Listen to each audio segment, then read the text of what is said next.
In the heart of the whispering peaks, where clouds cuddled the mountain tops like fluffy sheep, lived a young dragon named Flicker. Now, Flicker was a magnificent dragon. He had scales the color of a summer sunset, wings that shimmered like captured starlight, and eyes as bright as emeralds. But Flicker had a secret, a rather smoky, or rather, un-smoky secret. He couldn't breathe fire. Every other dragon in the valley could toast a marshmallow from 10 paces away. They could light up the darkest caves with a single puff and create spectacular firework displays on festival nights. His older brother, Scorch, could create smoke rings that danced in the air. His little sister, Ember, even though she was just a hatchling, could sneeze tiny,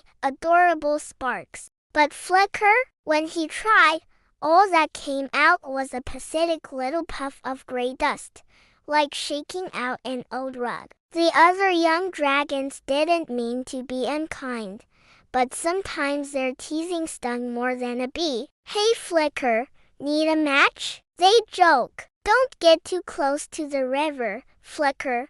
You might get extinguished." He tried to laugh along, but inside, his heart felt as heavy as a dragon-sized boulder. One morning, Flicker decided he'd had enough. "I'm a dragon. I'm supposed to breathe fire," he declared to his reflection in the crystal-clear mountain lake. I just forgot how." That was it. He hadn't lost his fire. He'd simply misplaced the memory of how to use it. With newfound determination, he decided he would go on a quest to find his fire. His first stop was Old Man Ignis, the wisest and oldest dragon in the peaks. Ignis was so ancient that his scales were cracked like old pottery and moss grew on his back. He was napping on a sun-drenched ledge when Flicker arrived. "Excuse me, Great Ignis?" Flicker asked timidly. Ignis opened one sleepy eye.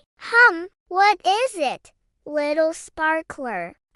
I forgot my fire," Flicker explained. "Do you know where I can find it?" Ignis let out a rumbling chuckle that shook the pebbles on the ground. "One does not find fire like a lost berry, young one. Fire comes from within. It is born of passion, of joy, of a brave heart. Tell me, what makes your heart feel warm?" Flicker thought for a moment. He thought about the thrill of soaring high above the clouds, the taste of sweet mountain berries, and the warmth of his mother's hug. But none of that seemed fiery enough. He thanked Ignis and continued on his journey, feeling a little confused. His quest took him to the crystal caves, where shimmering gems of every color lined the walls. He met a family of glowing glowworms there. "Maybe your light can help me remember my fire?"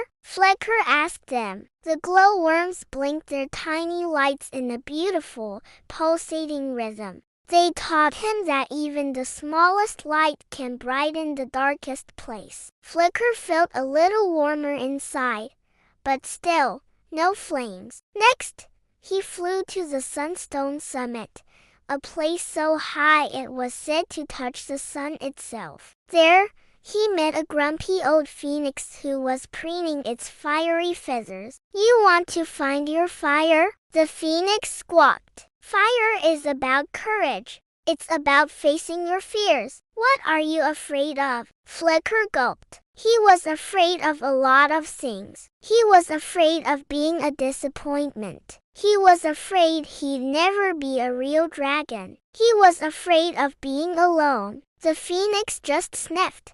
"Well, you won't find any fire hiding from those fears."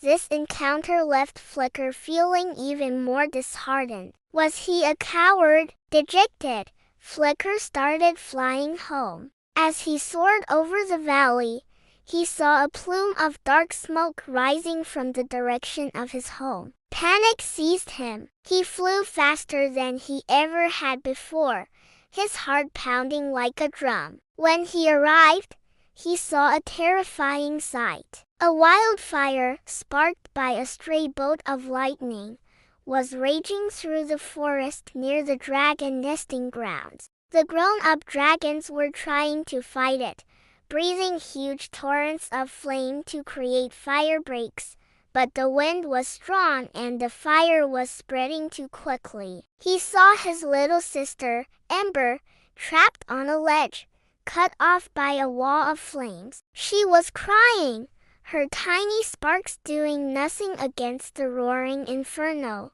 His parents and Scorch were on the other side, desperately trying to get to her but being beaten back by the heat. In that moment, Flicker forgot everything else. He forgot about being teased. He forgot about his quest. He forgot about being afraid. All he could feel was a fierce, desperate need to protect his sister. A powerful warmth surged through him, starting in his belly and rushing up to his chest. It wasn't just warmth. It was a roaring, blazing heat. He took a deep breath, but this time, it wasn't for a puff of dust. He aimed at the fire separating him from Ember and let out a mighty roar. And with that roar came a torrent of brilliant, golden flame. It was bigger and brighter than any fire he had ever seen. The fire wasn't just hot. It was pure and powerful, and it pushed back the wildfire, clearing a path. He landed beside his sister, shielding her with his wings. "It's okay, Ember. I'm here," he said, his voice filled with a confidence he'd never felt before. His family stared in amazement. Scorch flew over, his eyes wide. "Flicker, you did it! You're fire! It's incredible!" Working together, Flicker and the other dragons finally brought the wildfire under control. As the last embers died down, the entire valley of dragons gathered around Flicker, not to tease him, but to cheer for him. Old Man Ignis landed beside him, a genuine smile on his ancient face. "You see, young one," he rumbled, "you didn't need to find your fire. It was always there. You just needed to find something worth fighting for." Flicker looked at his family, safe and sound. He looked at his home, saved from the flames. He finally understood. His fire wasn't in a cave or on a mountaintop. It was in his heart, ignited by love and courage. From that day on, Flicker the dragon never forgot his fire again, because he had learned it wasn't just about breathing flames. It was about the warmth you share with the world. Thank you so much for watching Flicker's story. We hope it warmed your heart. If you enjoyed it, don't forget to hit that like button and subscribe for more amazing adventures. We'll see you in the next video.